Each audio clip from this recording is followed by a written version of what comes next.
A melhor festa do Brasil, com a maior transmissão ao vivo. Um canto pra bem dizer, uma força pra encorajar. Macaco Gordo, Rádio Metrópole e a 883 FM. O carnaval pulsando de pertinho.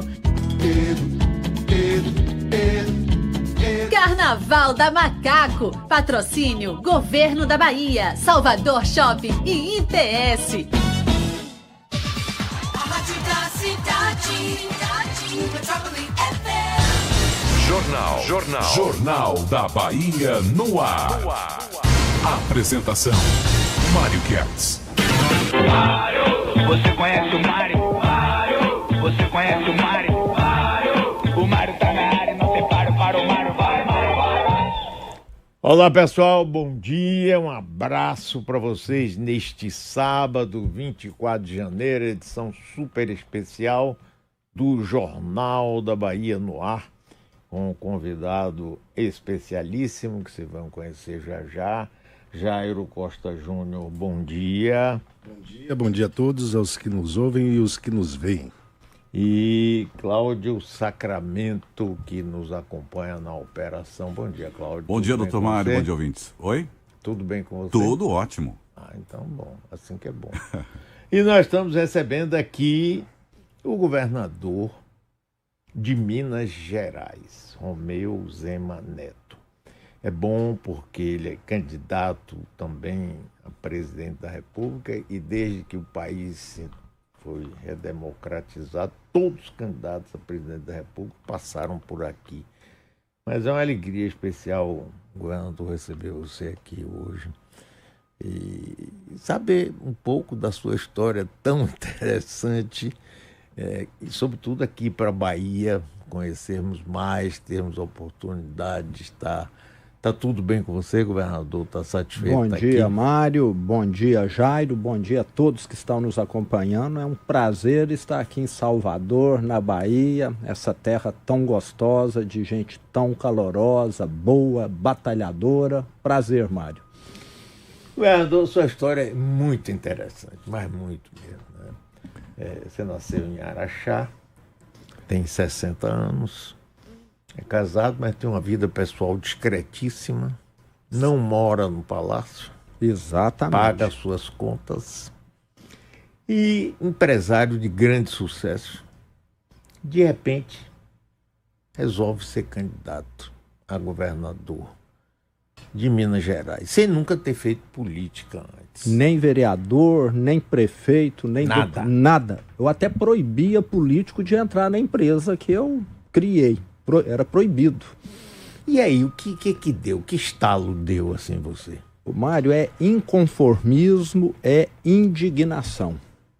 Antes da minha gestão lá em Minas Gerais, de 2015 a 2018, nós tivemos o pior governo da história de Minas e talvez o pior governo do Brasil, que foi o PT lá em Minas Gerais. O PT fez aberrações lá em Minas Gerais. Coisas que, se eu contar aqui, dificilmente alguém vai acreditar. Começaram a atrasar a folha de pagamento, as aposentadorias de 600 mil pessoas, que são funcionários e aposentados do Estado. Ninguém sabia quando é que ia receber a aposentadoria ou o salário. Além disso, passaram a reter os valores dos repasses às prefeituras. O senhor já foi prefeito, o senhor sabe que a prefeitura depende do ICMS, claro, depende do IPVA, do Fundeb, da educação, das verbas da saúde. E lá em Minas nós tivemos prefeito que começou a adoecer, a renunciar e a suicidar. Porque como que administra uma cidade sem fazer os repasses? E eu sempre trabalhei em Minas. A minha empresa, apesar de estar presente no sul da Bahia, como eu comentei com o senhor agora há pouco, a maior parte da operação está em Minas Gerais, em todas as regiões, são lojas de varejo, de móveis e eletrodoméstico, e eu comecei a ver que o Estado ali ia ser igual o Titanic, se não é que foi. Então foi isso que me fez falar assim, não, eu preciso parar de reclamar e começar a participar da política, que eu sempre reclamei muito da burocracia do Estado, da lentidão do serviço público, era muita má vontade. Cheguei, numa determinada ocasião, a ficar com um negócio quase que 3 anos fechado, pronto, pagando vigilância, em vez de gerar 50, 60 empregos e está pagando imposto por causa de uma assinatura na Secretaria de Meio Ambiente de Minas Gerais. Então eu falei, não, esse Estado precisa de alguma chacoalhada, e fui com a cara e com a coragem, como eu falei com o senhor, sabendo que a minha chance era pequena, né, mas trabalho duro dá resultado. Durante ali o ano de 2010, de janeiro até outubro, peguei meu carro, rodei mais de 70 mil quilômetros, fui em mais de 200 cidades diferentes fazendo isso aqui, dar uma entrevista para a rádio, reunir com os produtores rurais, reunir com a associação comercial e falar, nós precisamos desse estado de Minas. E eu, quem me conhece, sabe que eu trabalho muito. E o que eu vou fazer em Minas é a mesma coisa, e vou acabar com mordomia. Tanto é, como o senhor falou, eu sou um governador que não mora no palácio, eu aluguei uma casa lá em Belo Horizonte, que eu pago o aluguel, eu tenho uma empregada que eu pago do meu bolso, e o ex-governador do PT, que fala que gosta muito de pobre, morava num palácio com 32 empregadas, garçons, cozinheiros, governantas, maîtres e não sei mais o que. Esse governador do PT ia e voltava para o trabalho todos os dias de helicóptero. Só aí gasta alguns milhões por ano. Eu aluguei uma casa perto do meu local de trabalho, vou e volto todo dia de carro. Então, eu falo que não basta fazer o correto, é preciso dar bons exemplos no Brasil. Sim, mas antes disso, governador, você, ninguém conhecia, você não tinha um passado político, nenhuma ligação familiar política, empresário de sucesso, com o nome, inclusive, as suas lojas têm seu nome, isso facilitou, conforme você mesmo me disse. Mas aí, como é que foi esse princípio? Você chegava numa cidade, falava e tal, mas você foi sentindo que ia mudando, que sua palavra ia sendo ouvido, como é que foi o desenrolar dessa campanha? Porque eu acho isso assim fantástico. Tempo de televisão você tinha pouquíssimo. Pouquíssimo, coisa de segundos, né? Enquanto os outros partidos tinham 20 minutos, 15 minutos. Eu tinha lá 15, 20 segundos. Mas foi devagar, eu comecei com menos de 1% nas primeiras pesquisas, né? E ao longo dos 10 meses, eu fui crescendo 1%, 1,5% por mês. Quando chegou na véspera do primeiro turno, no início de outubro, eu estava com aproximadamente 12% e com uma tendência a crescer. Quem eram os outros candidatos? Lembrando que os outros candidatos era o então governador de Minas pelo PT, Fernando Pimentel, e o ex-governador de Minas, Antônio Anastasia, pelo PSDB. E cada um deles com várias coligações. E eu já estava em terceiro. Eu já tinha superado outros nomes nessa trajetória de 10 meses, mas foi na véspera da eleição, nos últimos 5 dias talvez, que a curva deu aquela disparada, porque eu acho que o mineiro começou a ver que existia lá alguém com uma proposta diferente. E nós temos de lembrar também, Mário, e você tem a memória muito boa, que o ano de 2018 foi o ano do antipolítico. Né? Nós estávamos ali pós-impeachment, pós-mala de dinheiro, pós-escândalo do mensalão, do petrolão, de não sei o quê. Todo mundo falava, eu voto em qualquer um, menos em político. Então, com certeza, esse fator me favoreceu também.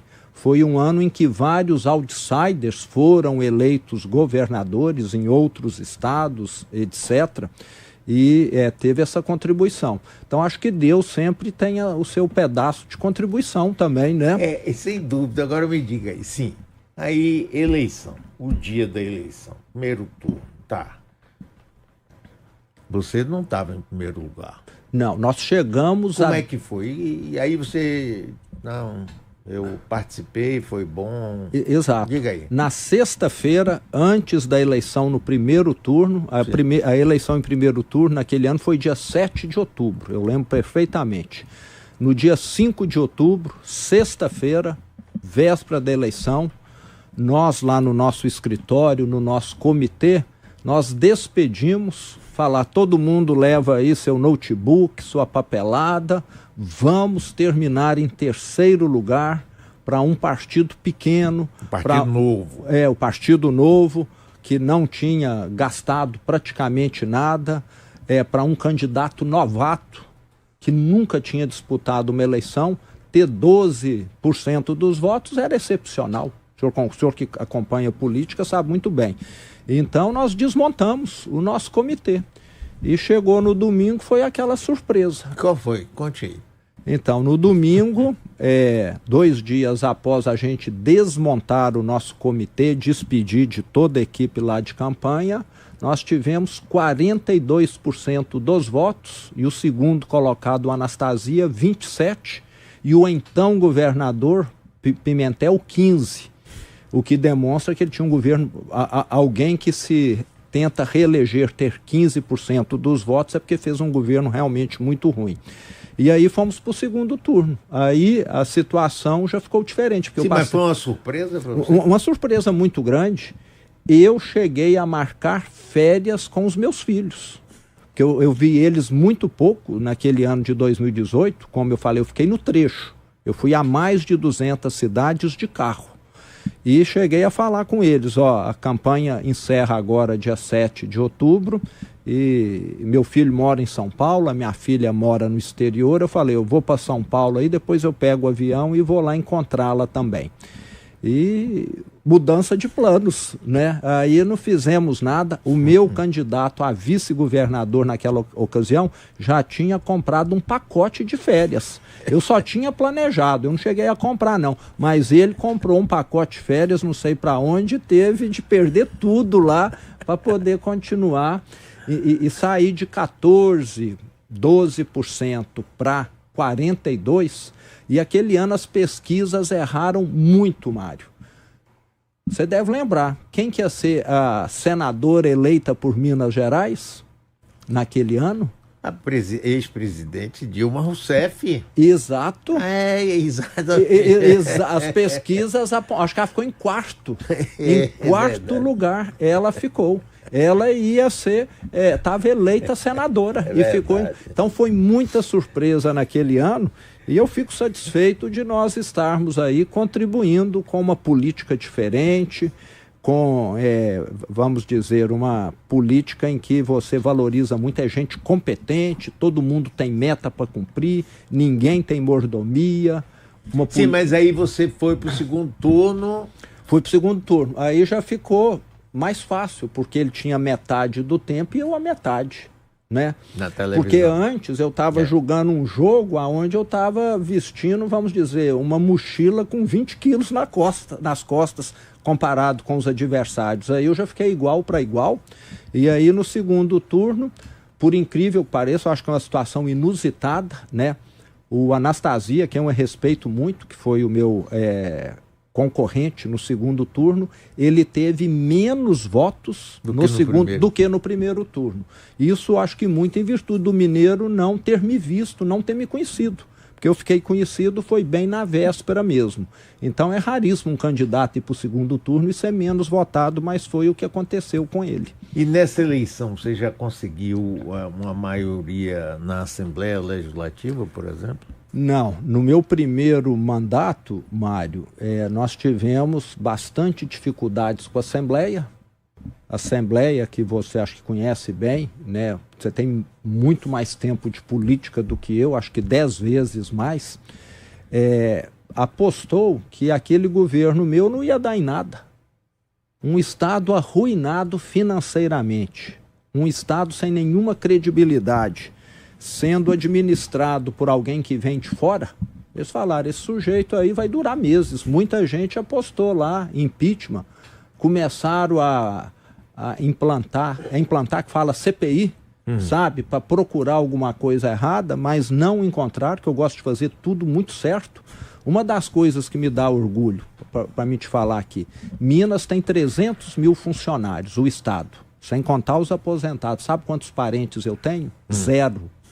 Não tenho nenhum parente que eu levei para o Estado, nenhum fornece para o Estado. Eu falo assim, se você quer fazer direito, faça direito. Se for para fazer como sempre fizeram, deixa os outros fazer. Eu estou lá para fazer diferente mesmo.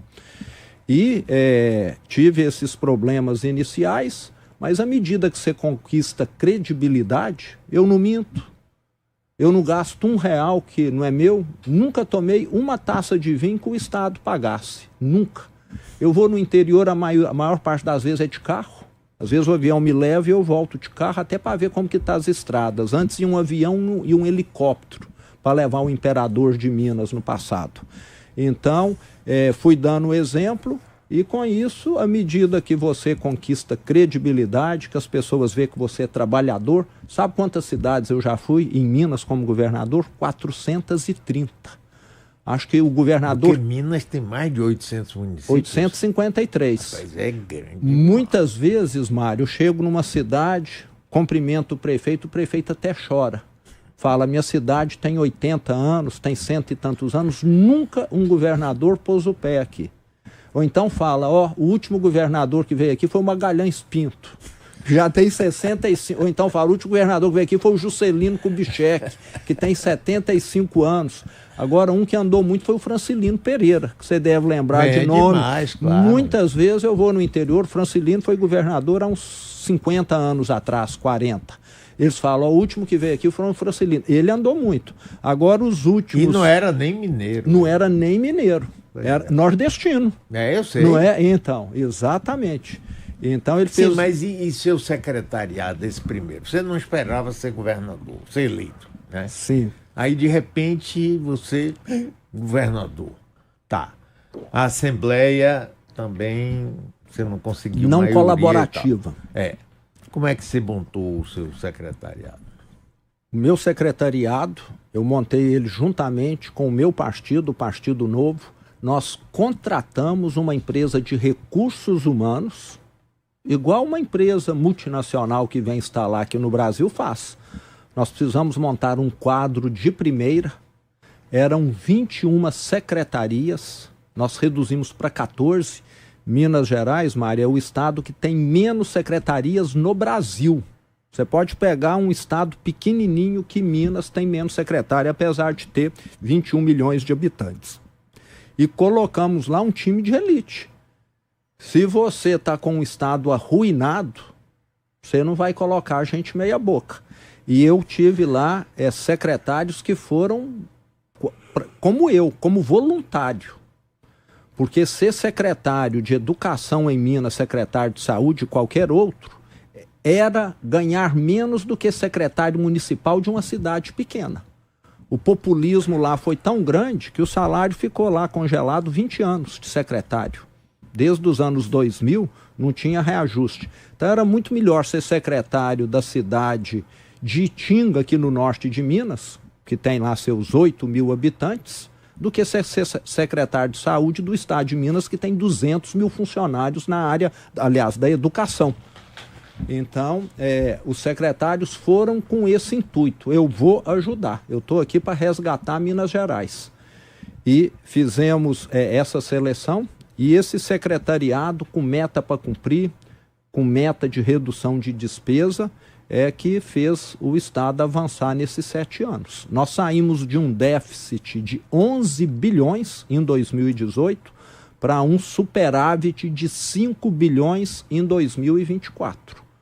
Então, uma diferença gritante. Menos 11, negativo, bi, para mais 5, positivo, em 2011. Durante 2 anos e 8 meses, eu ainda tive o desgaste, a infelicidade de pagar a folha de pagamento parcelada, simplesmente porque não tinha dinheiro para pagar no dia certo. Até agosto de 2021, eu paguei a folha com atraso.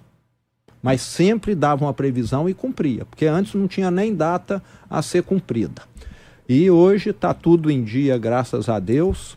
É um dos estados do Brasil, que eu falo com orgulho, que a economia mais cresce. A nossa economia ganhou participação no PIB do Brasil nesse período, porque agora não falta energia elétrica, agora a estrada não fica sem ser recuperada, esburacada como ficava, as escolas estão indo bem e principalmente a segurança pública. Minas é um dos estados mais seguros do Brasil. O crime organizado em Minas não controla 1 metro quadrado. Não existe um beco, 1 metro de rua onde a nossa polícia não chegue com tranquilidade. Então isso dá uma qualidade de vida muito melhor para as pessoas e atrai investimentos. O setor produtivo gosta de colocar, né, uma indústria, um centro de distribuição onde ele sabe que não vai ter esse tipo de dor de cabeça. Nós estamos conversando com o governador Romeu Zema, de Minas Gerais e candidato à presidência da República. Aí você chega à reeleição e ganha no primeiro turno. Mas aí a reeleição já foi diferente, porque os candidatos a presidente da República, de um lado era Bolsonaro, do outro lado Lula, que acabou ganhando. Como é que foi você nesse momento da sua reeleição? Bom, o ano de 2022, Mário, que foi o ano da reeleição, foi um ano bem complicado. Parece que o establishment político lá não conseguiu impeachment, não conseguiu me derrubar, né? Viram que a gente só trabalhava e entregava. Um ponto importante sobre os meus secretários que eu não te disse. Ninguém deles tinha experiência política no passado. Ninguém. E umas coisas interessantes. Muitas vezes o melhor candidato, Mário, era funcionário de carreira da secretaria. A nossa secretária de Meio Ambiente foi escolhida no quadro da Secretaria de Meio Ambiente. O secretário de Saúde, a mesma coisa. O secretário de Educação tinha sido professor e diretor de escola. Então, dentro do Estado, você tem excelentes quadros. Mas quando a politicagem predomina, eles vão colocar lá um cabo eleitoral, infelizmente, que às vezes não entende nada de educação, de saúde, por aí vai.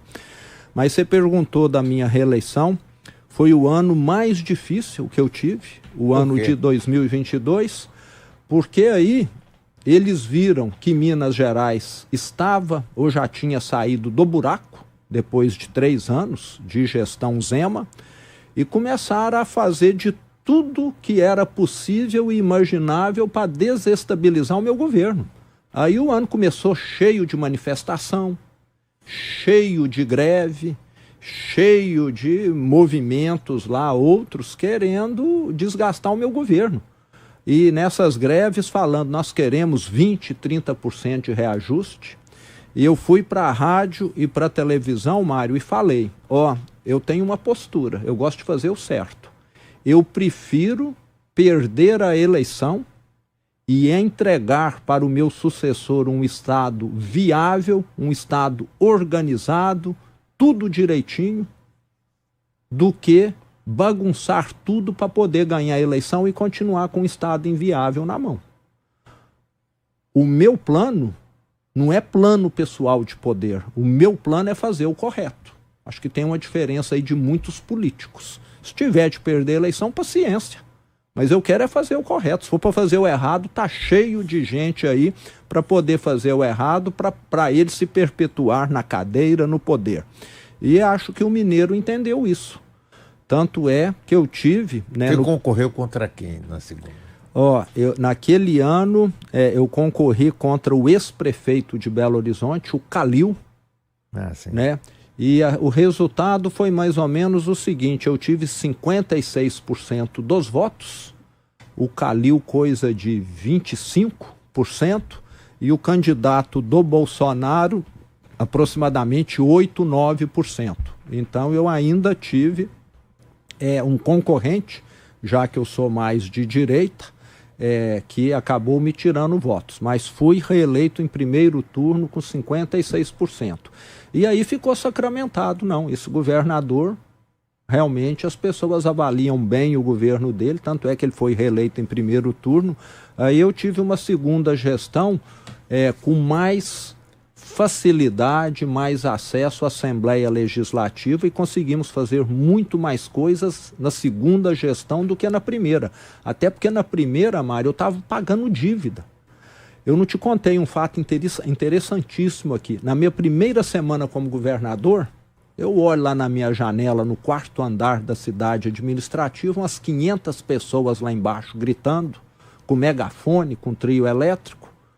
Aí meu assessor veio me falar, ó, tem 500 prefeitos ali fazendo manifestação, porque os prefeitos em Minas estavam adoecendo, renunciando ao cargo e suicidando. Como é que administra uma cidade sem receber os repasses do Estado? Então, eu passei a minha primeira gestão e boa parte da segunda pagando essa dívida com as prefeituras. Eu tirei da justiça, teria sido muito mais fácil ter continuado com a ação na justiça, tudo isso ter transformado em precatório, mas as prefeituras estavam quebrando. Você vai deixar o prefeito atrasar a folha de pagamento? Eu falei, não, nós vamos apertar o cinto aqui, fazer o maior esforço, mas nós vamos começar a pagar os prefeitos de maneira parcelada.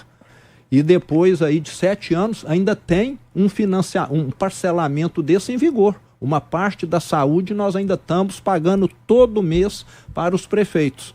Recurso que o PT na época não mandou para as prefeituras. E isso foi bom. Financeiramente foi ruim.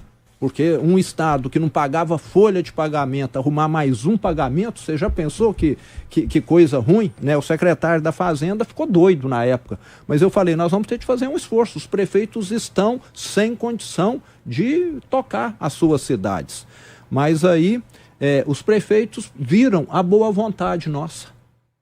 Falaram, não, esse governo merece crédito. E hoje o nosso relacionamento com as prefeituras é muito bom. E os prefeitos aproximaram, viram que esse governo fez o contrário do outro. O governo do Fernando Pimentel, do PT, não pagou aquilo que os prefeitos tinham direito. E nós não só pagamos aquilo que eles tinham direito, como repusemos aquilo que o Pimentel tirou indevidamente. Então eles falaram, não, esse pessoal tem boa fé. Então essa confiança, você sabe, é fundamental para você fazer as coisas acontecerem. E eu podia facilmente ter deixado tudo ficar na justiça e transformar em precatório. Eu acho que eles não tinham recebido R$1 até hoje. Mas você tem que fazer o correto e não o que é mais vantajoso para você. E agora você se lança candidato a presidente da República, como candidato de direita e com suas propostas. E muita gente acredita que você, no fundo, quer realmente ser candidato a vice-presidente de algum candidato seja mais forte em pesquisa, porque esse negócio de pesquisa você mesmo foi um que provou que não é bem por aí que a gente deve se guiar. Mas você é candidato a presidente para valer, quer ir até o fim, você acha que tem propostas para isso? Como é que é isso na sua cabeça, governador? Mário, vamos ao termo certo, né? Eu sou pré-candidato hoje, né? Da lei. Daqui a pouco o juiz eleitoral vai te puxar a orelha. Desculpa, pré-candidato, você tem razão. Sou pré-candidato hoje e serei candidato até o fim. E eu vejo o seguinte, Mário, é só pegar o meu histórico, eu não comentei aqui, mas a minha família sempre teve negócios na área de concessionária de veículos.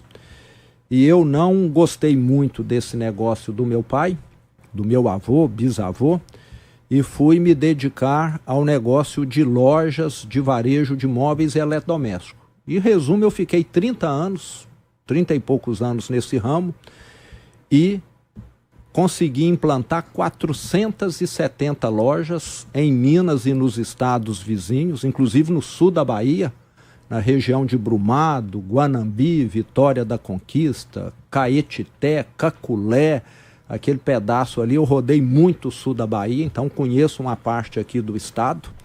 E comandei esse negócio mais de 30 anos. Montei a equipe gente competente, trabalhadora. De vez em quando é lógico que entra uma fruta podre que você precisa tomar as providências, e fiz o mesmo no estado de Minas também.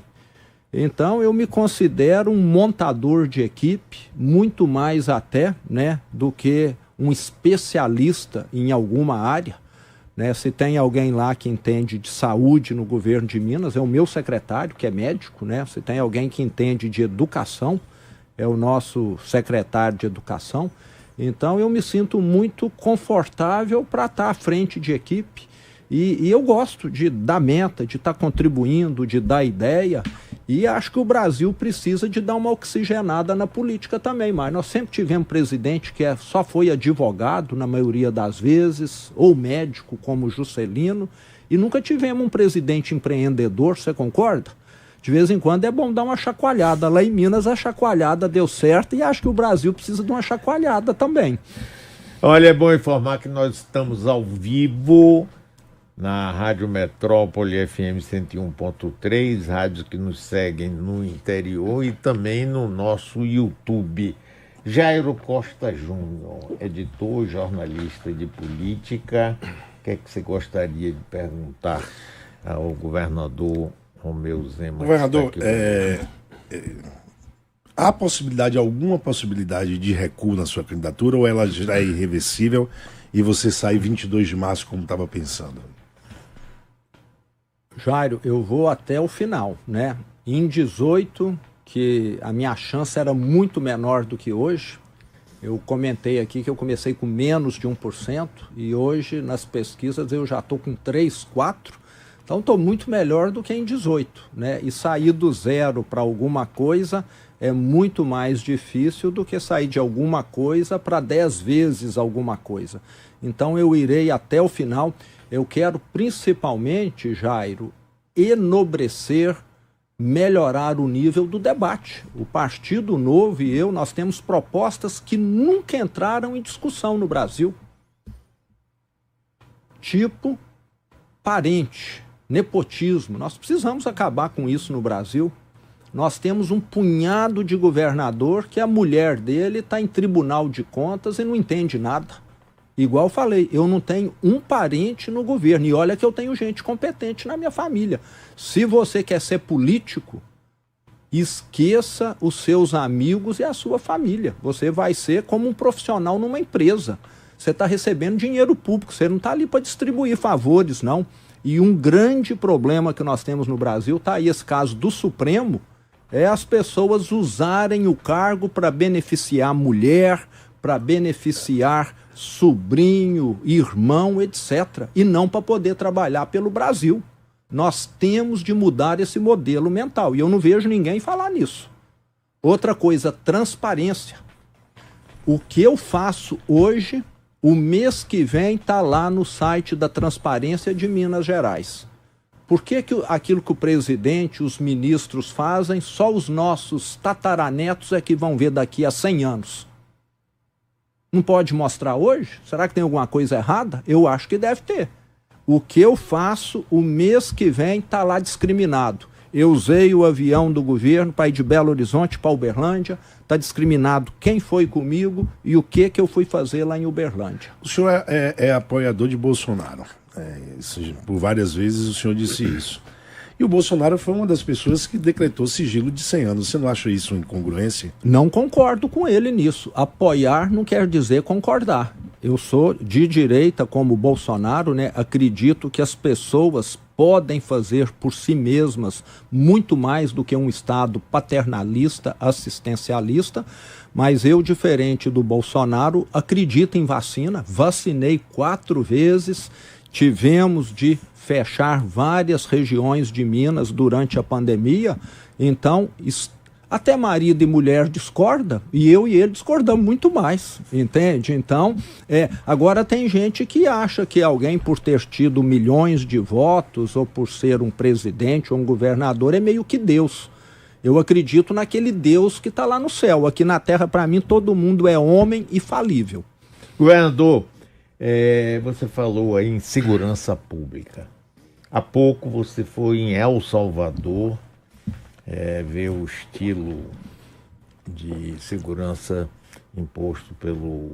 Para mim ele é um ditador, mas isso não vem ao caso. Não. Bukele. E parece que você ficou impressionado positivamente e eu vi aqui, não estou lhe falando assim, sem nenhuma segurança, de que você achou que seria uma boa ideia até pegar os nossos bandidos e mandar para outros países. É verdade isso? É assim que você pensa? Olha, veja bem, eu li muito especialmente, não estou dizendo que é a sua proposta, você que vai dizer. Ô Mário, não foi bem isso que eu disse, não. O que eu disse é que é o seguinte, o modelo de El Salvador, ele precisa ser analisado, porque ele deu resultados como nós nunca havíamos visto no mundo. O país mais violento das Américas e talvez do mundo, hoje, ao lado do Canadá, é o mais seguro das Américas. É Canadá e El Salvador. Isso foi feito num curto período de tempo. Houve uma redução de homicídios de praticamente 99% em El Salvador. E eu estive lá, Mari, eu não gosto só de olhar estatística, conversar com a autoridade, não. Eu fui lá nas comunidades, que são as favelas, vamos deixar claro, conversar com quem mora lá. Me lembro bem o nome de uma delas lá em São Salvador, que era Las Palmas. Conversei com estudante, conversei com quitandeira, conversei com mecânico, conversei com o dono da vendinha lá, conversei com o dono do barzinho, etc. Todos. Conversei com umas 50 pessoas lá nos 3 dias em que eu fiquei. Todos endossam, aprovam, aplaudem as medidas do governo de El Salvador. Por quê? Porque eles viviam sob o terror. O que eles fizeram lá foi passar a considerar como terroristas os membros de facções criminosas, como Comando Vermelho aqui, primeiro comando da capital, etc., passaram a ser considerados terroristas. Esse pessoal foi todo detido, preso, está lá numa prisão, né, que é a Secote, Centro de Confinamento dos Terroristas, e fica muito claro que o problema da segurança pública, que acomete muito o Brasil, que é o campeão mundial de homicídios, infelizmente, e a Bahia, infelizmente, está, né, entre os estados mais violentos do Brasil, nós precisamos ir nessa linha. Eu não sou favorável à arbitrariedade, a desrespeitar recursos humanos, mas sou favorável a manter bandido atrás das grades. A receita de El Salvador foi basicamente essa. E uma senhora lá que eu encontrei, que até me comoveu muito e eu não esqueço, ela me falou assim: ô Romeu, ela nem sabe que eu sou governador, nada, deu para entender o espanhol dela lá. Ela falou: ó, a minha maior dor não foi perder meu filho, que foi assassinado pelos criminosos aqui não, pelos faccionados. A minha maior dor foi ver o assassino do meu filho continuar solto e matando e tirando gente de bem das suas casas aqui durante anos. Agora eu estou satisfeito, ele está preso lá e vai ficar no mínimo 30 anos detido lá, se não for o resto da vida. Governador, esse é um lado da moeda. Sim. Eu entendo perfeitamente o que você está falando. Mas tem um outro. Você acha, por exemplo, que Salvador Bukele seria um presidente como você pretende ser um presidente, em que tudo é transparente, não tem parente, existe leis e as leis são obedecidas, ou ele conseguiu isso num regime ditatorial? Porque esse é o outro lado. Quer dizer, de um lado você disse, não, resolveu, tal, melhorou. E a população aplaudiu, inclusive você também, aquela ação policial do Rio de Janeiro que matou 100 e tantas pessoas. Aí eu pergunto junto, quando a polícia do Rio fez aquela ação, ele conseguiu avançar 1 milímetro de território ocupado pelas milícias, mas começando por El Salvador. Não tem esse outro lado que é assustador? Você toparia ser um presidente no estilo Salvador Bukele? Mário, primeiro vamos deixar aqui muito claro, eu sou um democrata, eu acredito na democracia, né? Por isso que eu estou te fazendo essa pergunta. Eu até considero que o sistema que me elegeu 2 vezes governador de Minas, as urnas eletrônicas são seguras, pode ter fraude. Na sua conta corrente alguém pode fraudar, na minha, mas é seguro, senão ninguém teria conta corrente. Pode ter algum ou outro problema, mas que não chega a alterar o resultado das eleições. Alguém ter mais 1.000 votos ou menos 1.000, não vai às vezes fazer tanta diferença. Pode ter fraude? Pode, mas eu acredito. Então acho que o Brasil avançou muito nessas últimas décadas. Você passou pelo regime militar, né? Então você sabe muito bem que nós avançamos hoje. Acredito num Estado que respeite os direitos humanos também.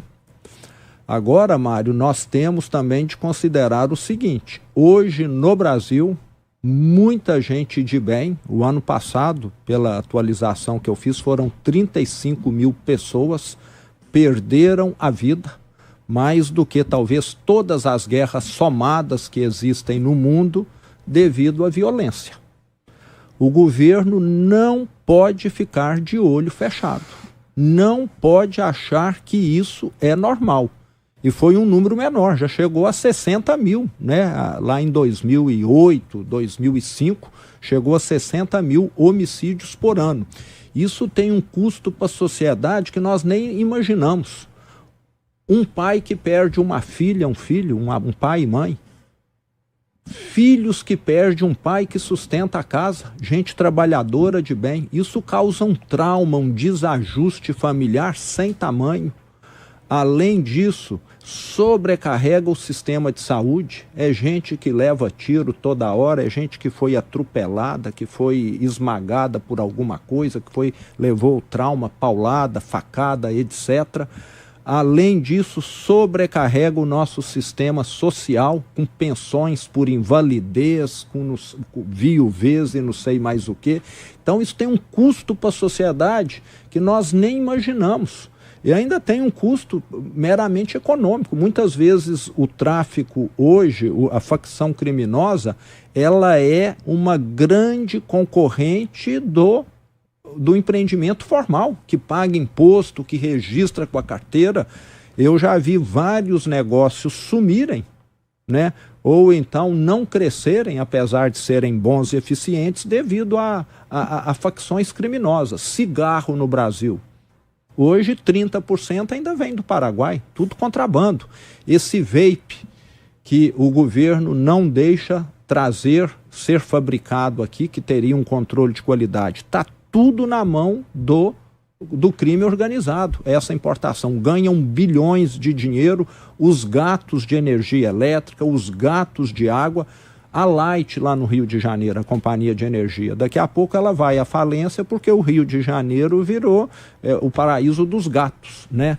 O cidadão que mora numa comunidade, ele não paga para a companhia de energia, mas paga para o dono do crime organizado que controla o território.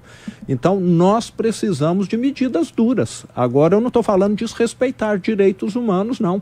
O que eu estou falando, uma das coisas que nós precisávamos acabar no Brasil, nós levamos lá para o Lewandowski, em março de 2024, eu e os 6 governadores do Sul e Sudeste, Rio Grande do Sul, Santa Catarina, Paraná, São Paulo, Rio de Janeiro, Santa Catarina e Minas. Nós fomos lá os 7 governadores. Levar para o Lewandowski as nossas sugestões para melhorar a segurança pública. 3. Nenhuma ele colocou na PEC. Sabe qual que era uma delas? O seguinte: se alguém que usa tornozeleira eletrônica romper a tornozeleira eletrônica, ele está com um mandato de prisão automaticamente decretado. Tem gente que rompe a tornozeleira hoje, Mário, daqui a um ano é que o juiz vai decretar o mandato de prisão dele. Não está certo. Para mim, romper a tornozeleira eletrônica é a mesma coisa que pular um muro do presídio. O policial tem direito de ali pegar a pessoa. Assim que, outro ponto que nós levamos, audiência de custódia. Se alguém já cometeu 3 delitos, mesmo que não tenha tido ainda decisão transitada em julgado, ele vai ficar detido. Eu tenho um caso lá em Belo Horizonte, que o nosso comandante da Polícia Militar mostrou, um criminoso lá que já roubou mais de 80 celulares, ele está na rua hoje. Isso acontece aqui na Bahia também. Precisa ficar preso. Sim, mas voltemos ao caso de El Salvador. Quer dizer, tem esse lado positivo, como o caso do Rio de Janeiro. O governador Cláudio Castro teve a popularidade dele aumentada. Eu não estou nem falando da parte de direitos humanos, né? Sim. O que eu estou falando é de democracia. Porque Salvador Bukele é um ditador, isso não há a menor dúvida. A não ser que você pode até não concordar. Eu fui lá para conhecer segurança Sim, pública, não fui para conferir eleições, não. Que você está com ele ou apoiando ele. Nem encontrei com o vice-presidente, com ele até não encontrei. Então, veja bem. Então, quer dizer, esse método, eu concordo com você que segurança pública é uma das coisas mais importantes, cruciais, que não está sendo bem tratada no Brasil, concordo inteiramente. Agora, essa coisa de ir, por exemplo, avançar como no Rio, matou 100 e tantas pessoas, tudo bem, tá. Será que eram 120 bandidos? Será que depois disso o governo, o estado do Rio, conseguiu entrar em áreas que eram dominadas e que são até hoje dominadas pelo tráfico? Você disse que em Minas Gerais não existe nenhuma área, ótimo, não é? Mas no Rio existe boa parte do território. Então a gente aplaudir simplesmente, avançou, matou, pelo menos alguém fez alguma coisa. Essa teoria do pelo menos não funciona nem com suas propostas, que é de um democrata, de uma pessoa que mostra o que faz, está tudo aberto, não tem nepotismo, entendeu? Então, sim, é isso, a segurança na base de entrar na violência ou sair prendendo todo mundo, a gente sabe que não resolve. Ô, Mário, falar que eu sou favorável chegar e matar e ficar só nisso, não sou. Eu sou favorável ao Estado tomar novamente essas áreas que o crime organizado controla hoje. Na hora que o Estado passa a controlar uma área que o crime organizado controla, as pessoas passam a viver com dignidade. Eu vi isso lá em El Salvador e tem aqui no Brasil. Como você disse, quem mais apoiou essas operações lá no Rio de Janeiro são os moradores das comunidades. Sim, claro. Porque eles é que são extorquidos. Perfeito. Eles pagam mais caro pela internet, pela água, pela energia elétrica, pelo gás. Muitas vezes o crime organizado chega subsidiando isso. Eu sou o dono do território, vou te dar tudo aqui baratinho, mas depois a coisa muda. Com o tempo a gente sabe que nada fica de graça. E o Estado precisa levar essa presença dele para essas regiões. E não é só eliminar bandido que resolve, não. Você precisa entrar, me parece até que estão lá com um trabalho de eliminar barricadas, né? Que tinha lá peças de concreto que impediam qualquer pessoa de subir nas comunidades, ter acesso. Precisa levar creche, precisa levar posto de saúde, claro, precisa levar boas escolas, entende? Eu sou favorável à presença do Estado de uma maneira que atenda as pessoas de forma humanizada, completa. Não é só falar, eu vim aqui matar bandido e está resolvido. Só matar o bandido não resolve. Então, nós precisamos dar todo esse apoio em saúde, em educação, em segurança, infraestrutura. E essas pessoas sofrem muito. A gente nem imagina. Quando você conversa, porque é um mundo diferente do nosso, viu, Mário? Eu converso também, sei disso, concordo inteiramente com você, é um mundo diferente. Tem família... Tanto que eles aplaudem qualquer ação que tenha.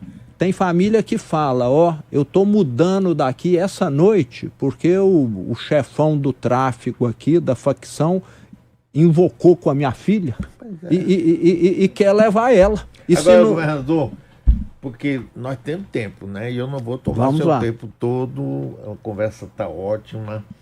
Tem uma coisa que eu queria ouvir de você, que é o seguinte. Eu acho, para mim, que o problema mais sério de todos no Brasil, quer dizer, que atinge a todos os demais além, inclusive essa desigualdade de renda que existe, de oportunidade no Brasil, que é cruel, uma elite que é absolutamente egoísta no sentido de não ver o perigo que causa para si própria, é educação. E eu lhe confesso que eu não vejo até hoje, vi algumas, por exemplo, Brizola foi uma pessoa que lutou junto com Darcy Ribeiro para fazer um processo educacional decente. Mas eu não vejo isso. Se conversa muito, se fala muito. Aqui na Bahia, o governo da Bahia até tem feito um esforço grande e que merece aplauso. Muitas escolas de tempo integral, inclusive nas férias, os meninos vão lá fazer esporte, alimentação e tudo.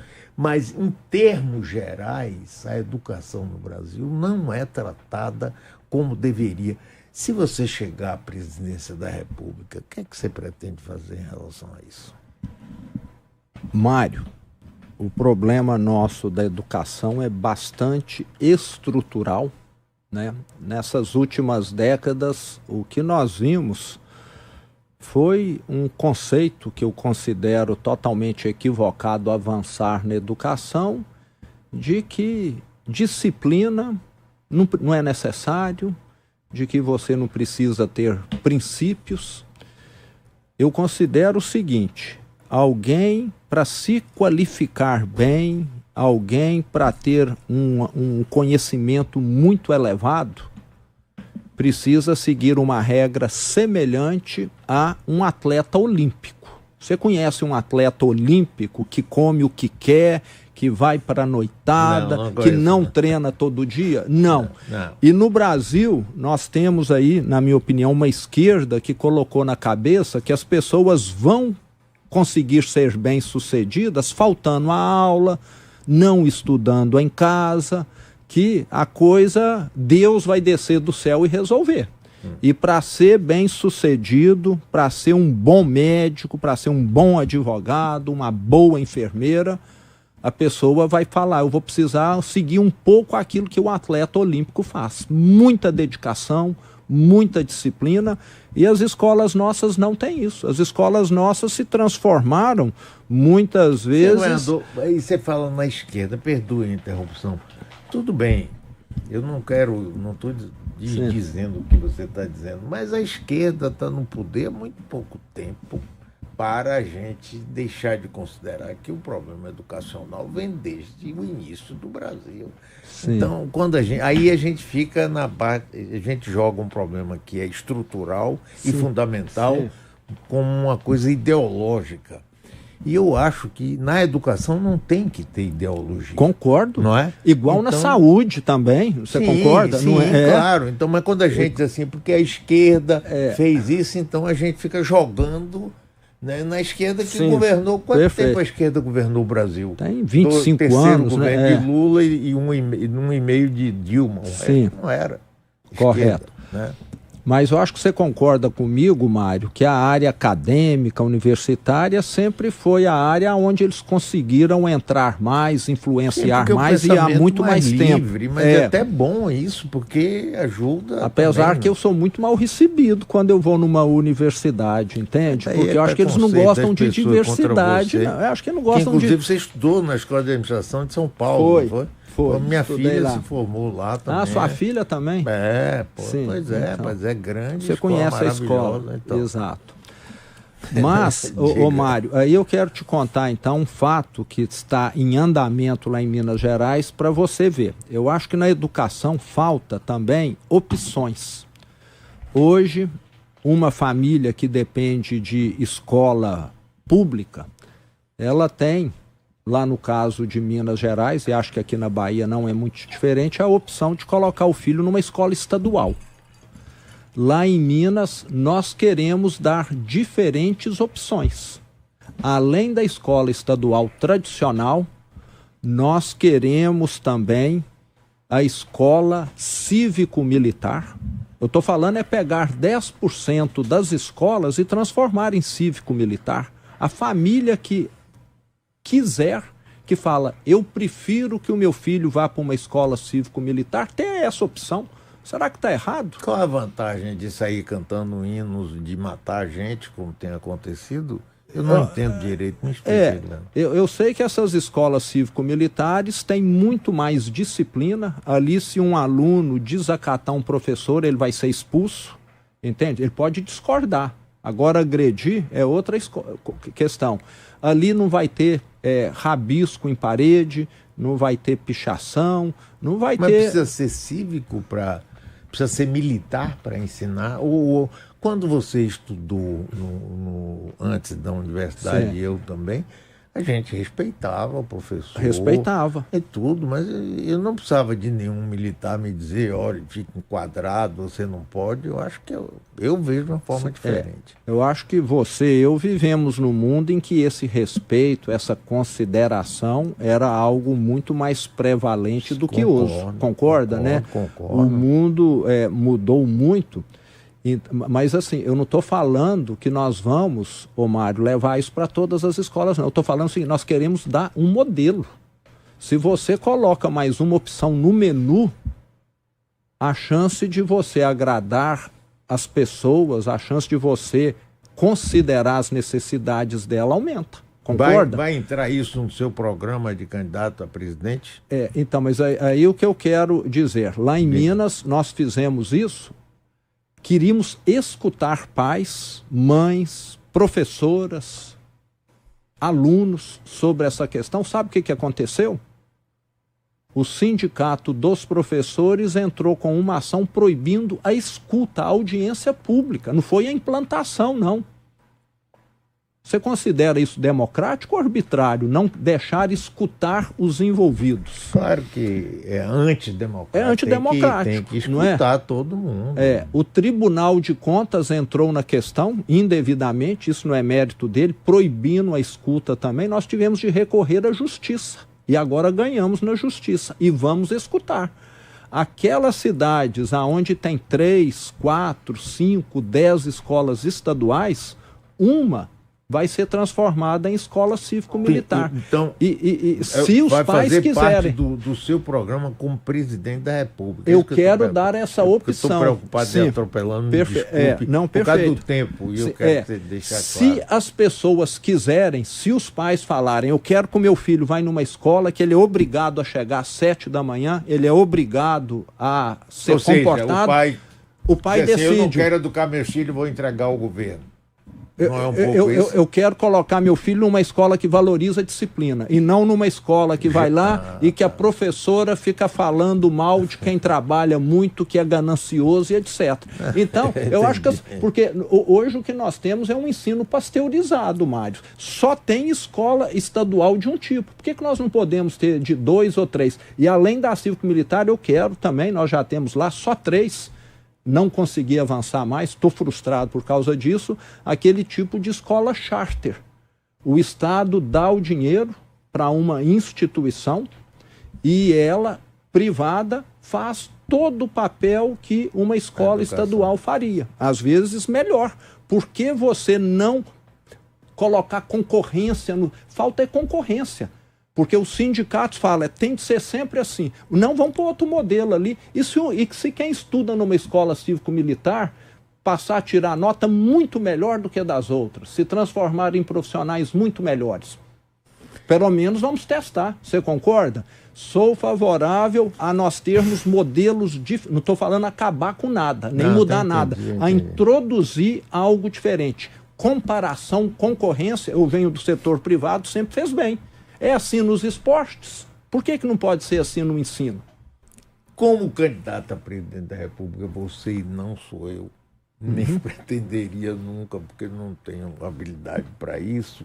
Eu discordo de você, porque essa coisa do cívico, do pai escolher, mas é só mais filosofia, assim, sabe? É até bom que a gente fica mais íntimo, que eu estou gostando muito de conhecer. É o pai que diz assim, ó. Sim. O pai e a mãe. Eu não tenho condições de educar meu filho. Então eu vou botar num lugar lá onde ele vai ser educado. Eu acho que aí a gente está abrindo mão do papel fundamental que é a família. Mas é uma discussão filosófica, governador, e eu não quero roubar o tempo de você estar fazendo olha sua aqui, pregação aqui. O pai e a mãe conhecem o filho melhor do que eu, que sou governador, ou você que foi prefeito. Eles estão muito mais aptos a decidir. Tem uma última pergunta para você. É dentro do mesmo, no mesmo sentido. O senhor falou, no meu tempo não rabiscava. No meu tempo respeitava a escola. Você acha que é o militar que vai resolver isso? Ou é o Estado melhorando o seu sistema de educação, qualificando melhor os professores e colocando ordem na casa? Você acha que é o militar que vai chegar lá? Você não vai rabiscar aí ponto final? Sim. Jairo, eu te dou razão. Eu sou, Jairo, o tipo da pessoa que eu gosto muito de escutar o chão de fábrica. Igual eu falei aqui, eu fui a 460 municípios. Escuto muito professora, sabe?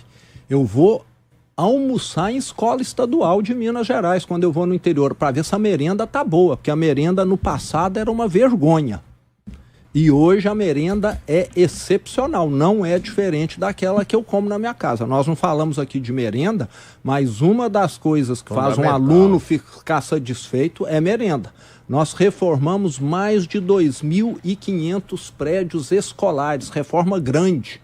Não é ir lá e dar uma repintada, não, porque estava tudo... Um estado que não pagava folha de pagamento não tinha dinheiro para dar manutenção.